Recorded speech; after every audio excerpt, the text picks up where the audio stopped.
నేను రాయను అన్నాడు ఆయన, ఎందుకంటే అది కల్పితం అన్నాడు ఆయన. కానీ ఏమంటే లోకంలో ప్రచారంలో ఉంది, ఇంత రాశాక మనం అది ఒక్కటి రాయకపోతే రామాయణం అసంపూర్ణం అంటారండి, 7 కాండలు అనే పేరుంది కదా, మీరు దానికి కూడా రాయండి అని అంటే ఆ బ్రాహ్మణుడు రాస్తూనే 12 శ్లోకాలు రాశారండి ఏకంగా.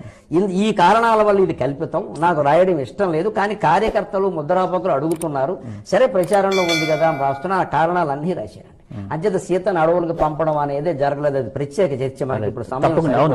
ఉత్తరకాండ మొత్తం కల్పితం, లవకుశులు కేవలం పట్టాభిషేకం వరకే రామ కథ, యుద్ధకాండతో రామాయణం అయిపోయింది. వాళ్ళు ఎక్కడే పుట్టారు, అయోధ్యలోనే పుట్టారు, అయోధ్యలోనే పెరిగారు, అలాగే రాజులు అయ్యారు. తర్వాత సీతాదేవి భూప్రవేశం చేసింది, రాముడు నదీ ప్రవేశం చేశాడు, అవన్నీ అందులో ఉన్న విషయాలు. ఆ ఉత్తరకాండ ప్రత్యేకం అడవులకు పంపడం సహా, మఠం కథ సహా, రావణాసుర వైభవం సహా, శంభుక వధ సహా అన్నీ కల్పితం అనడానికి నిరూపించడానికి నేను సిద్ధంగా ఉన్నా. రామాయణం చదివి కనీసం 100 శ్లోకాలు ఉత్తరాఖండలో అప్పగించగలిగిన పండితుడు రమ్మనండి.